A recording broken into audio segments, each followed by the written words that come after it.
Good afternoon. Good afternoon. A couple things at the top today, and then we'll move on to your questions. First, today's announcement of deferred enforced departure for Hong Kong residents currently in the United States provides Hong Kongers who are concerned about returning to Hong Kong with temporary safe haven in this country. The United States will defer the enforced departure of all Hong Kong residents who are physically present in the United States as of today, August 5th, 2021, for a period of up to 18 months. The United States stands in solidarity with the people in Hong Kong in the face of cruel repression by the PRC. This is not just about the United States standing up for people in Hong Kong. We join our allies and partners, including the United Kingdom, Canada, and Australia, in offering options to those who fear returning to Hong Kong. Our announcement today is in response to the PRC and Hong Kong authorities' repeated actions to undermine rights and freedoms guaranteed by the Basic Law and the Sino Joint Declaration, which is a binding international agreement.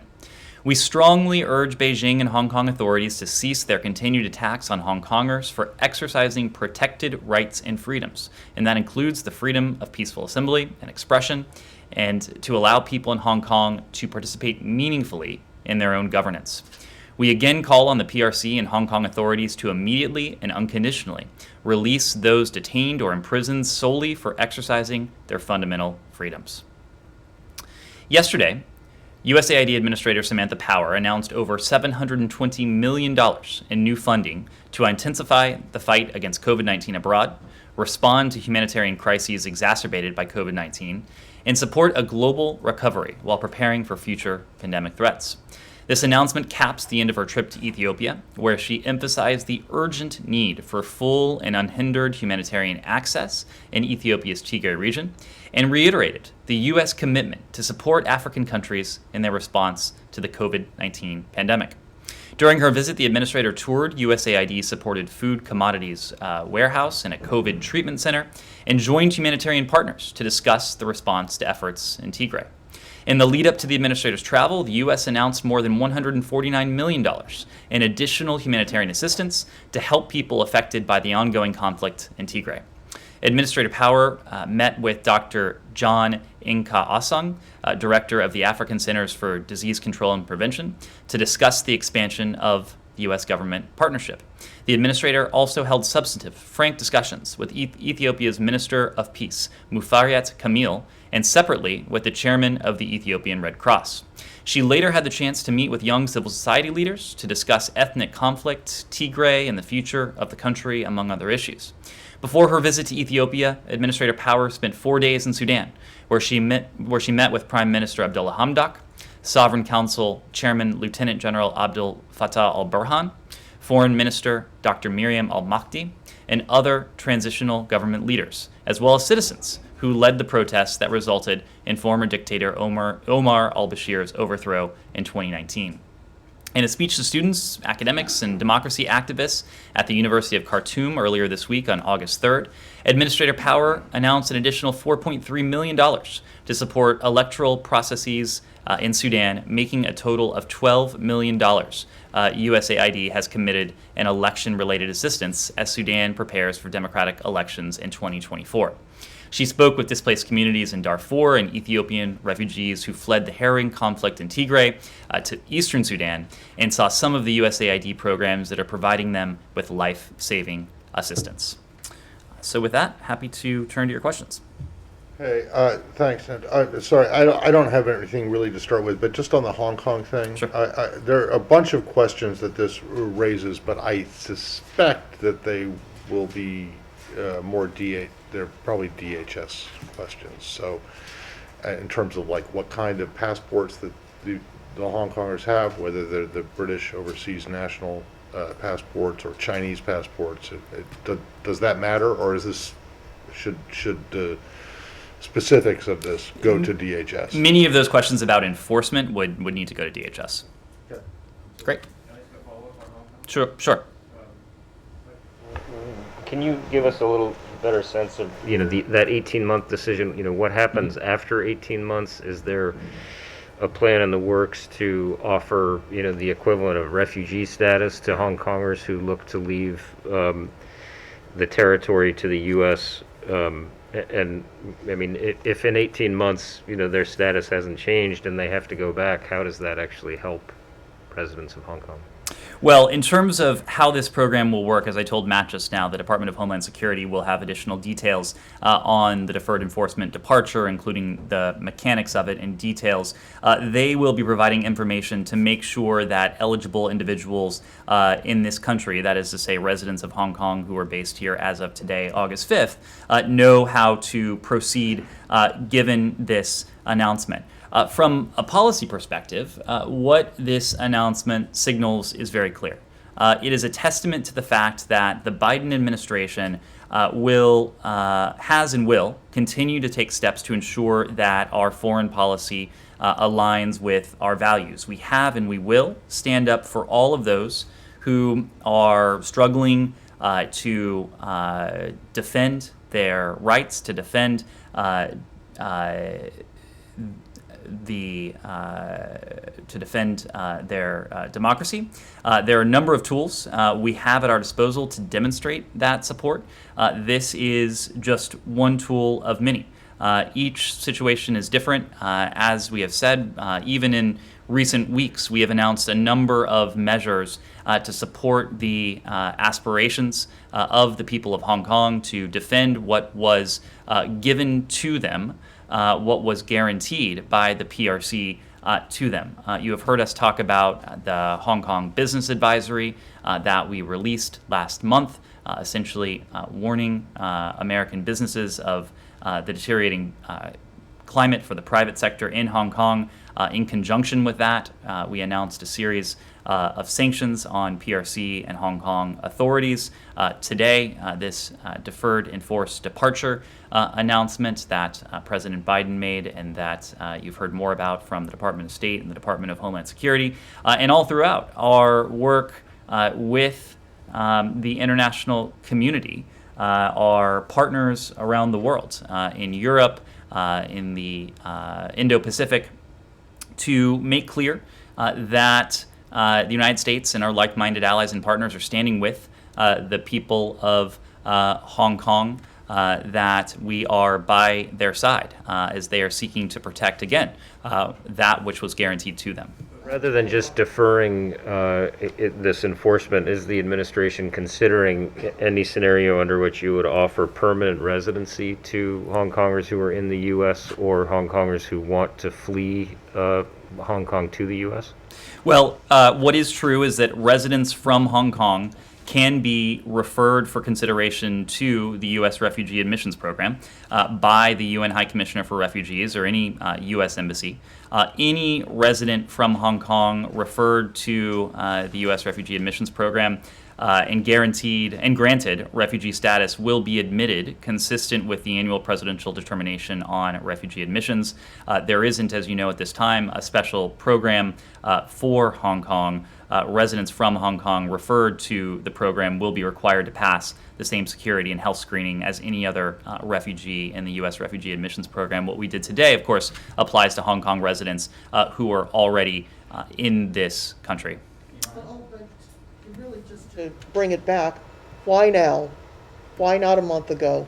What is the U.S. seeing that's happening in Hong Kong that made the government say we need to protect people who theoretically could be facing real harm if they were to go back, say today, August 5th? Well, the why now question is all around us, and virtually every week we have spoken of additional crackdowns, of additional incidents of repression, of continuing efforts by the part of PRC and Hong Kong authorities to assault the fundamental rights, freedoms, and again, the guarantees that to which the people of Hong Kong were promised. It is clear when you look at what is happening that PRC authorities seek to use the tools that they have given themselves, and that includes, of course, the national security law and other legislation, to make arbitrary arrests, politically motivated prosecutions of opposition candidates and politicians, activists, and peaceful protesters. with the goal, it seems, or certainly the end result, of creating an atmosphere of fear, of self-censorship, of repression among the general populace. And our measures today are a response to these and other actions by the PRC and other Hong Kong and Hong Kong authorities to undermine, again, what was promised to the people of Hong Kong, and that is the high degree of autonomy, the freedoms for people in Hong Kong and its democratic institutions. What's the estimated number affected by this memorandum, or if that's not available, what's the number of Chinese citizens arriving from Hong Kong who are in the United States right now? I don't have those numbers with me. We'll see if we can offer anything on that front for you. Later, do these things, does the date get renewed as well? Like, if someone from Hong Kong were to come tomorrow, fleeing persecution from the national security law, is that the kind of thing that has been renewed in the past, where the date is renewed and future people could get protection as well? There are various programs that afford this type of protection. Deferred enforced departure is one. There is a separate program, temporary protected status, with which you are all aware. We are always evaluating conditions on the ground in countries to which these programs apply. So this is what we're announcing today. As I've said before, even in recent weeks, we've announced a series of policy measures to indicate that we're standing with the people of Hong Kong, the business advisory, the sanctions, the statements, the spotlight that we're putting on what has been going on in Hong Kong for some time now. So if conditions warrant and an additional policy response is appropriate, we will make that clear. Yes? Can I just clarify one thing? Does the State Department have any way to collect data on how many people from Hong Kong arrive in the U.S.? I believe most of these questions will need to go to DHS. So you don't. I mean, you might get it from DHS, but unless they've gotten a visa, and even if they have gotten a visa, if they need a visa to get in, you wouldn't know. First off, I mean, you might know if you get it from. We talk to our DHS. interagency partners quite frequently. Yes. Yeah, I know, but you do not collect that information. That is primarily a DHS issue. Correct. Can I move to Iran? Iran, and then I'll go to the back. Sure. Thank you. So the new Iranian president sent some mixed messages today, saying he's ready to support any diplomatic plans to lift the sanctions, but also that he won't back down from defending their rights and their nuclear program. Are you, now that he's in place, are you telling the Iranian government that now is the time to resume talks in Vienna, or are you ready to wait for some more time? Well, we wouldn't want to weigh in on the messages that the new Iranian president may or may not be sending. What I can say is that our message to President Raisi is the same as our message to his predecessors, and that is very simple. The U.S. will defend and advance our national security interests and those of our partners. We hope that Iran seizes the opportunity now to advance diplomatic solutions and the diplomatic solutions that are before all of us. We're waiting to see, as I've said before, the approach that the new government in Iran will take, and we will in turn respond in consultation with our partners. For our part, we've made very clear that we are prepared to return to Vienna to resume negotiations. We are prepared to do that for one simple reason, and that goes back to the message, our message to President Raisi. Doing so is in our national security interests. It is in our national security interests and in the national security interests of our allies and our partners the world over to once again permanently and verifiably ensure that Iran is not able to acquire a nuclear weapon. We urge Iran to return to the negotiations soon so that we can seek to conclude our work. We've heard what the new Iranian president has had to say on that score.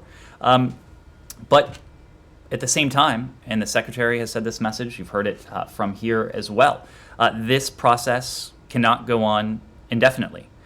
The opportunity to achieve a mutual return to compliance with the JCPOA won't last forever. The longer this goes on, the advantages to our national security that would be accrued by a mutual return to compliance will start to chip away by the advancements that Iran is able to make while the shackles are at present removed from its nuclear program. So we're mindful of that, and that's why we urge the new Iranian government to return to diplomacy. Yes? How long are you ready to wait for? Again, we're not going to put a timeline on it, but for us, this is an urgent priority, knowing the issues that are at play, and we hope the Iranians treat it with the same degree of urgency. What specifically is the U.S. worried about losing by this extended delay in the return to talks? What progress has been made that you think could be degrading because there aren't these conversations happening? Well, for us, the more important issue, it's less the progress that has been achieved in these 6 rounds of talks. I think the United States and our partners, we assume that the 7th round would pick up where the 6th round has left off. For us, the more important issue is what the implications of further delays for the broader issue that we're talking about, and that's Iran's nuclear program. Again, this goes back to the original advantage of the JCPOA. When it was being negotiated in 2014 and 2015 and in the preceding talks before that, Iran at points was a handful of months away from being able to produce the fissile material required for a nuclear weapon should it decide to weaponize and pursue that route. The advantage of the JCPOA was that it extended that so-called breakout time to 12 months, to a year. For us, this has always been the advantage of the JCPOA. It is the extension of that so-called breakout time, but even more so, it's the permanent and verifiable prohibition on Iran ever obtaining a nuclear weapon. So now that Iran has distanced itself from its nuclear limitations since 2018, the breakout time, according to published reports, is back down to a handful of months. For us, that is not a proposition that can last indefinitely. And it is also not a proposition that can last indefinitely when, as these nuclear constraints aren't applied, Iran's advancements continue day by day. And we are not comfortable with an Iranian nuclear program that is able to make advancements without these checks in place. So that's why we're treating this as an urgent priority. We're treating it as an urgent priority to return to the diplomacy, but more so as an urgent priority to ensure that those permanent and verifiable limits on Iran's nuclear program and that permanent and verifiable prohibition on Iran ever obtaining a nuclear weapon is back in place. Anything else on Iran? Yeah, on Iran. Iran? Sorry for coming in late. On the sanctions, President Raisi said today, as he said in the past, that his focus is on lifting the sanctions. Now, you guys have said in the past that you are willing to consider lifting the sanctions that were imposed under former President Trump. Is that the case? I mean, that probably covers all the sanctions that Iran would want to lift it. Well, again, the nature of sanctions relief is a primary topic of discussion in Vienna. If President Raisi is genuine in his determination to see the sanctions lifted, well, that is precisely what's on the table in Vienna. The formulation that was enshrined in the original JCPOA, the JCPOA with which we're attempting to see if we can resume mutual compliance, was a formulation that called for the lifting of nuclear sanctions in return for these permanent and verifiable limits on Iran's nuclear program. This is something that in 2015 was in the interests of the United States. It was in the interests of our P5+1 partners. According to the Supreme Leader then, and now the former president of Iran. It was in Iran's interest at that time. You just cited President Raisi's statement about wishing to see that sanctions relief come into play once again. That might suggest that there's an appetite on the part of the new Iranian government to engage in this diplomacy. We certainly hope that's the case because we believe profoundly that it remains in our interest, in the interest of our allies and partners, to see Iran's nuclear program once again permanently and verifiably restricted. But this is a new administration in Iran. We've heard their words, but to us, actions will speak louder, and the Iranians clearly have some decisions to make. Anything else on Iran before we... Just because actions speak louder, yeah. Okay, let's leave apart the increased aggression in the Gulf, the attacks on various ships, drone attacks, whether or not you guys have decided who is responsible for the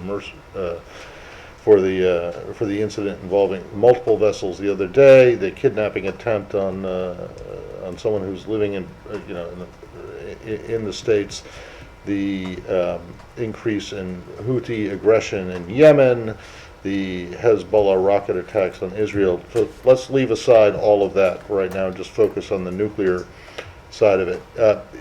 It is your position, right, that since January 20, the Biden administration took office, that Iran has become less compliant with the JCPOA, right? They have taken steps since January to bring themselves further out of compliance. That's correct, right? What is correct is that since the last administration left... No, I'm just talking about since January. Since you guys have been running the show. It's a little nuanced, as is often the case in foreign policy. So if you'll give me a second to explain, I will. In 2018, the last administration left the JCPOA. In 2019, Iran began to distance itself from the limitations that were on its nuclear program. The previous administration took action, whether or not it was successful or not, but they imposed more and more sanctions on them, right? So since January, the Iranians have continued to distance themselves from the agreement, correct? Since January, the Iranians have continued to pursue the path that they have gone down since 2019. Okay, Yes. fair enough. But it's gotten worse. Their compliance has gotten worse, right? Or They've they have- continued to go down the path And- that and has what been has this- that has okay. been available to Okay, them and since so 2019. What have you guys done? What has this administration done since January to make to make it clear to Iran, other than getting up on the podium and condemning them? What actions has this administration done to show your disapproval, or to punish them, or to however you want, whatever word you want to use?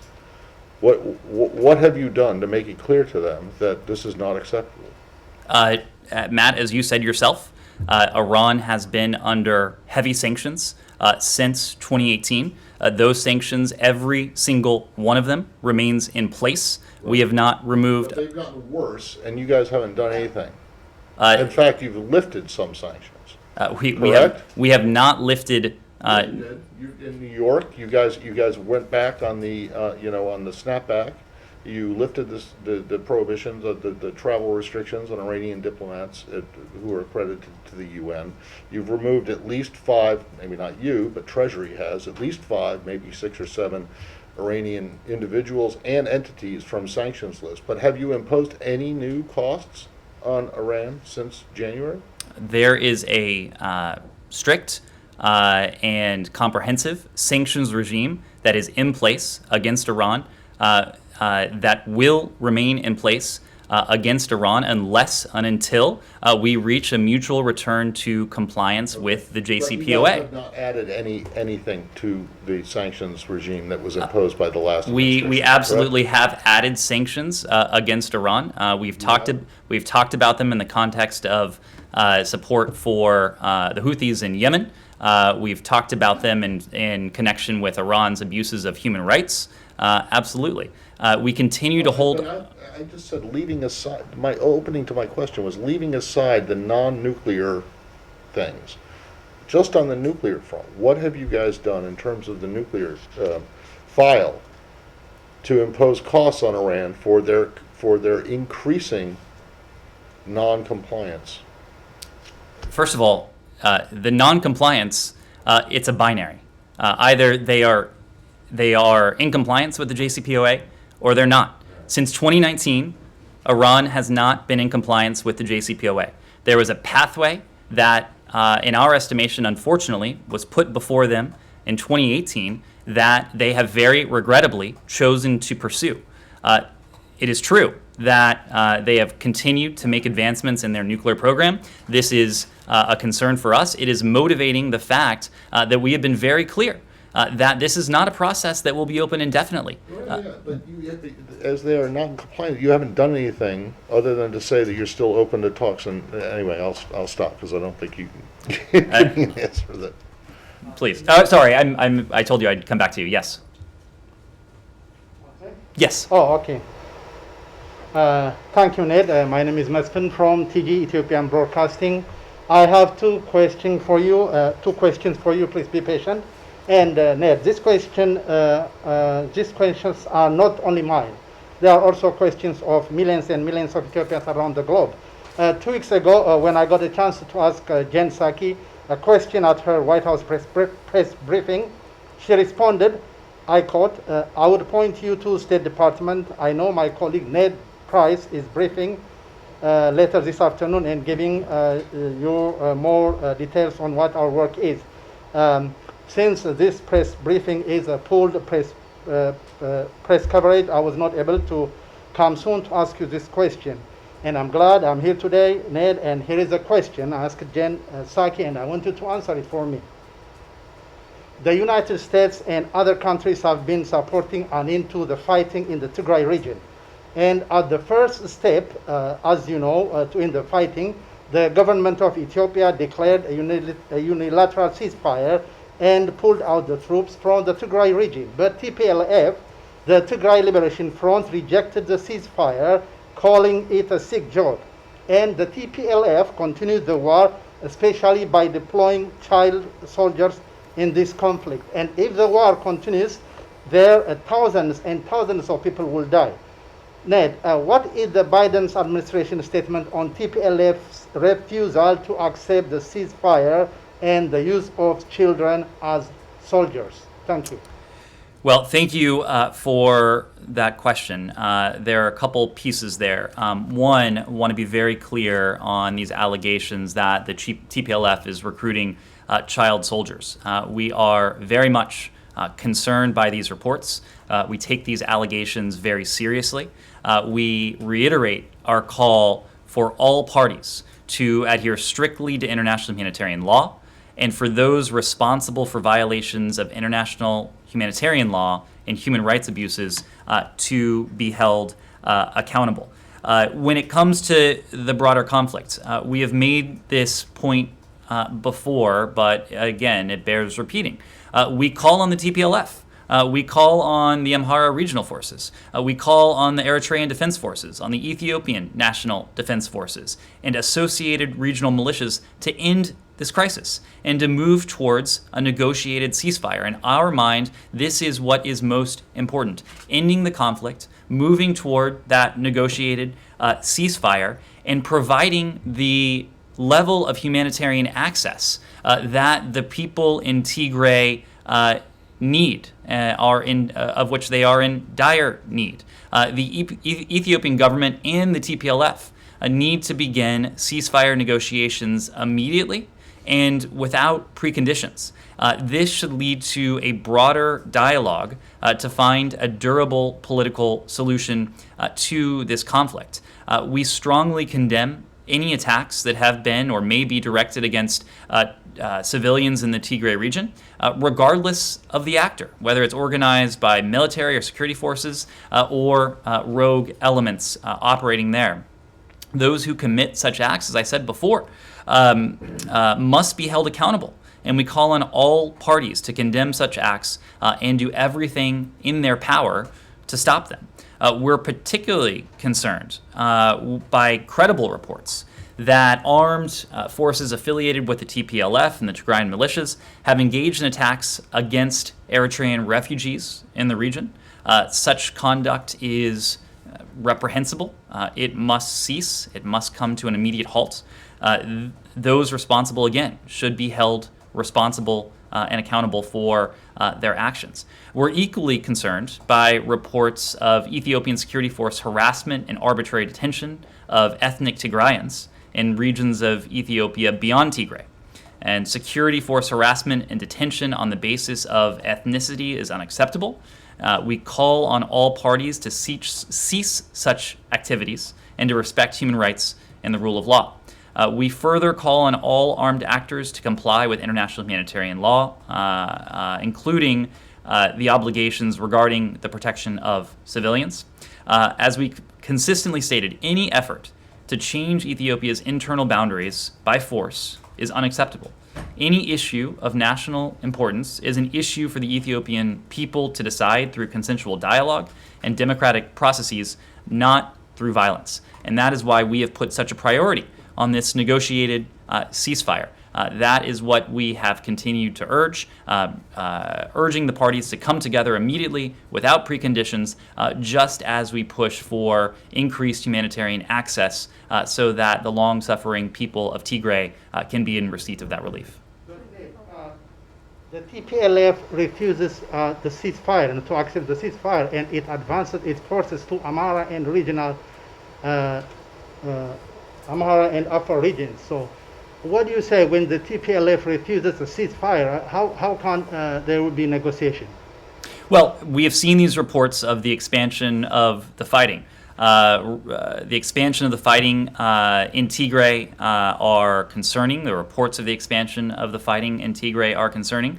And it's concerning because it will only lead to more suffering and to more death. That is why we continue to say that all parties to the conflict should immediately agree to an end to the violence and to begin in earnest negotiations and political dialogue.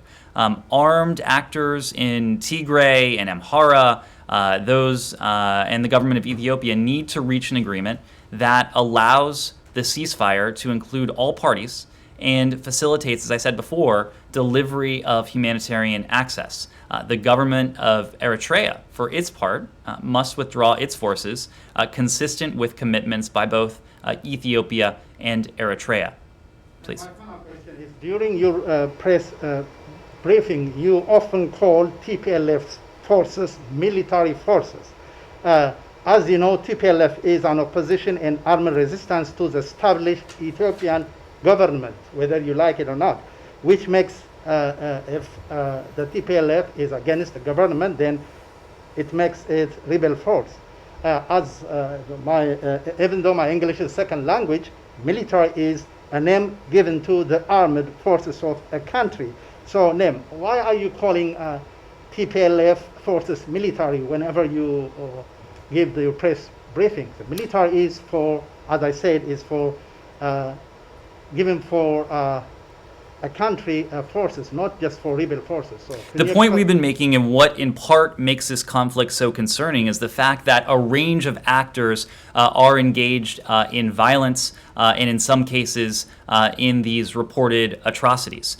There are military actors involved, there are irregular forces involved, there are militias involved, there are rogue actors involved. What we have been pushing for is for the Ethiopian government and the TPLF to begin these ceasefire negotiations immediately and without preconditions, just as we call for all armed actors in this conflict. And unfortunately, there are many to cease the violence, to cease the killing, and to respect the international legal obligations to which they're subject. We're going to have follow-up on Ethiopia? Sure. Going back to Power's trip, did she get any concrete guarantees while in Ethiopia? Was there any commitment from the Ethiopian government on humanitarian access to Tigray? And then while we're on this, forces from Ethiopia's Tigray region have taken control of the town of Lalibela, which is a UN World Heritage Site. Mm-hmm. Do you have any reaction to this? And do you have any comment on the responsibility, if any, of forces to protect the World Heritage Site? So on Ambassador Power's trip, I suspect there will be additional details available later today. She also had a press conference in Addis prior to the conclusion of her trip. It was during that press conference that she spoke of her conversation with the Minister of Peace. And she called, as she said yet again, for a cessation of hostilities and unhindered humanitarian access. And she reiterated the United States' care and concern for the people of Ethiopia, no matter their identity or affiliation. She, of course, also did announce a very substantial sum of aid. One of the USAID has we've worked very closely with USAID on this issue of humanitarian access. It is an issue that Ambassador Power stressed. It's an issue that Secretary Blinken has stressed directly in his conversations with Prime Minister Abiy. It's an issue that the Special Envoy, Ambassador Feltman, has stressed as well, and we will continue to work that. Remind me what your second question was? Lalibela. Right. When it comes to Lalibela, we recall that when the World Heritage Committee inscribed the rock-hewn churches of Lalibela to the World Heritage List, the committee described the whole of Lalibela as a testament to Ethiopia's civilization and the medieval civilization that was there.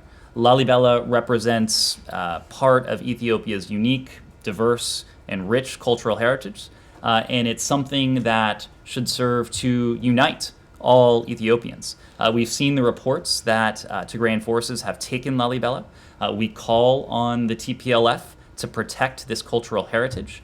We also call on all parties to the conflict to end the violence, as I said before, to initiate talks to achieve a negotiated ceasefire, and for the TPLF to withdraw its associated military forces immediately from the Amhara and Afar regions. At the same time, we renew our calls for the Amhara regional government to withdraw immediately its associated military forces from western Tigray, and for the Eritrean government to withdraw its military forces permanently from Ethiopia. All parties, as we've said, should accelerate unhindered delivery of humanitarian assistance to those affected by the conflict, and the commercial blockade of Tigray must come to an end. Yes, Connor. Last follow-up on this. As you said, Ambassador Power met the Minister of Peace, but she did not meet Prime Minister Abiy or other senior Ethiopian officials. Do you believe that she was snubbed in not having these meetings? And do you think, to Daphne's question, that your point about humanitarian access is being heard within the Ethiopian government?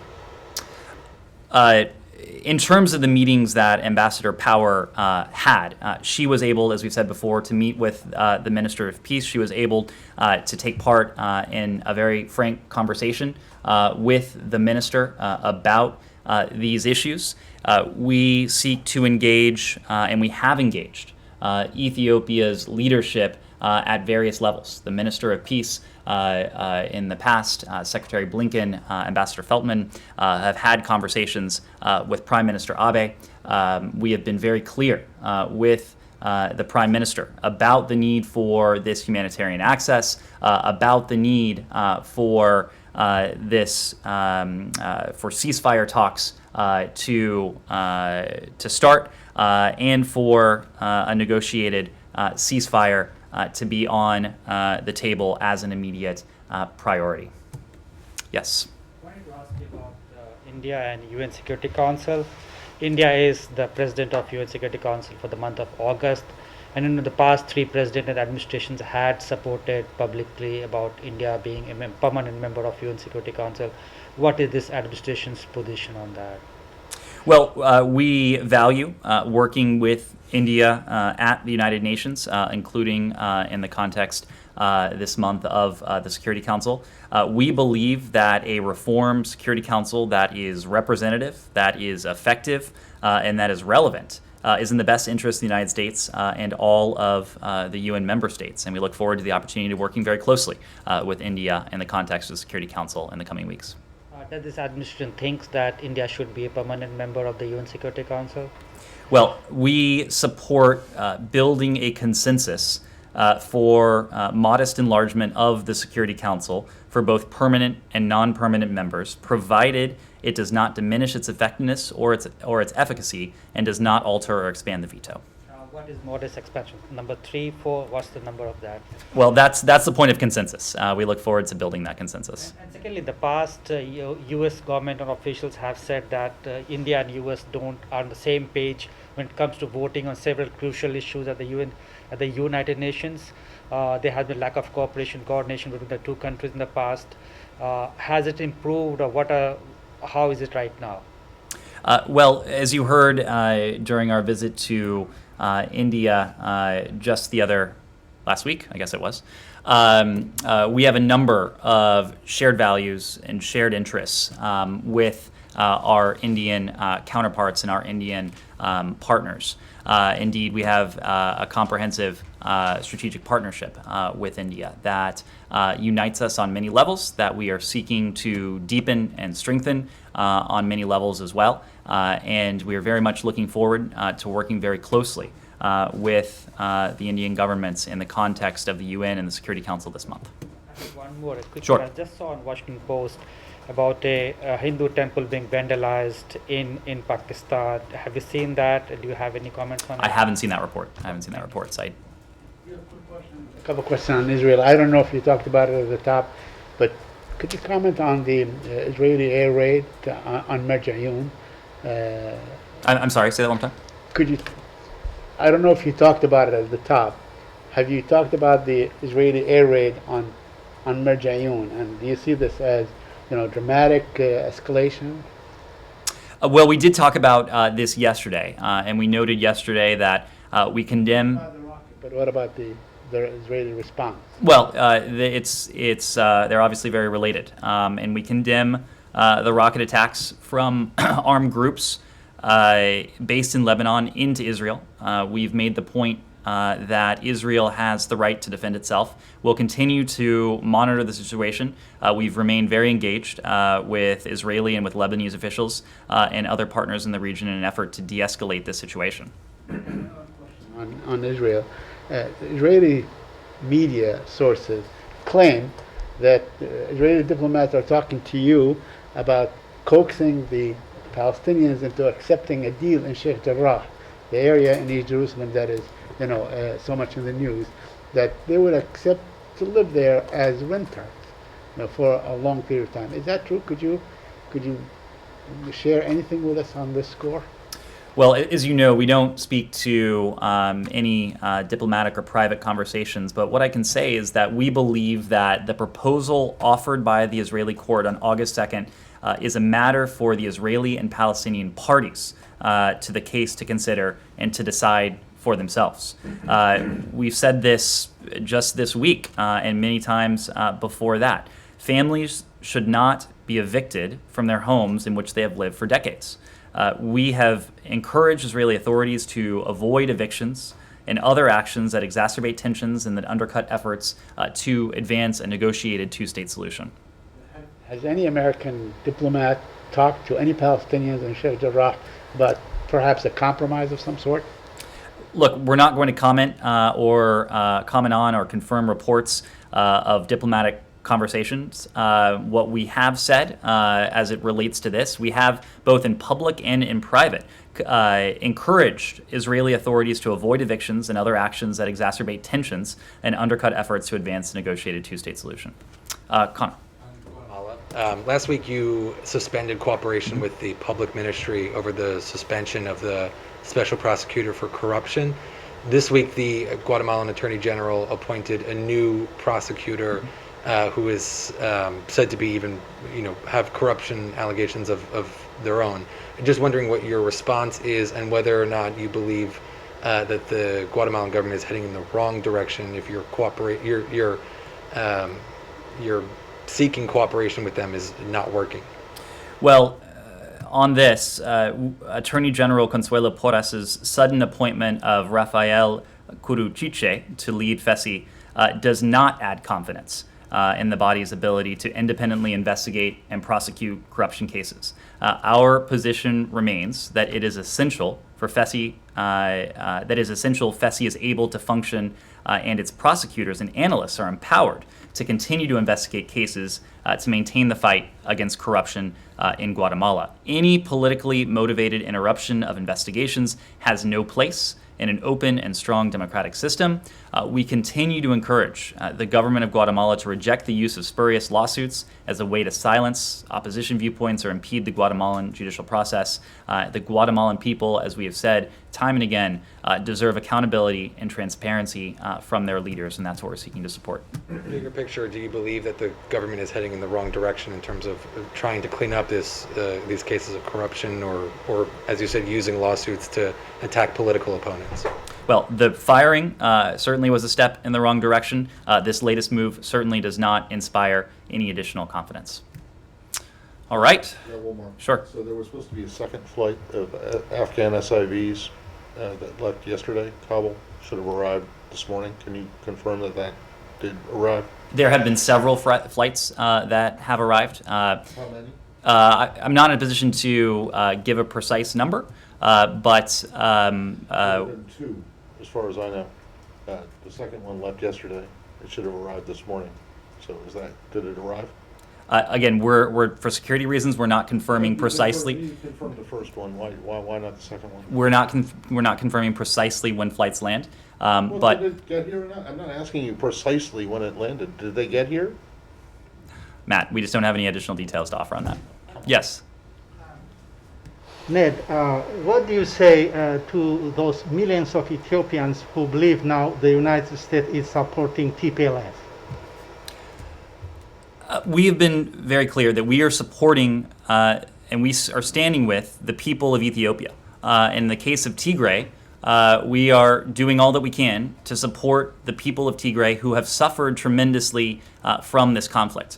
We're doing that in a number of ways through the provision of aid, our calls for expanded humanitarian access, but on a political and diplomatic level, to bring the parties together, the Ethiopian government and the TPLF, to arrive at a negotiated ceasefire, just as we call on all of the armed actors in this conflict, to halt the violence, to cease some of these atrocious attacks that in some cases reportedly have resulted in very grim civilian deaths.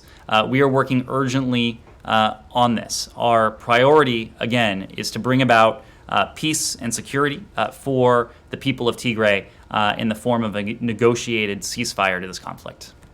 Thank you very much.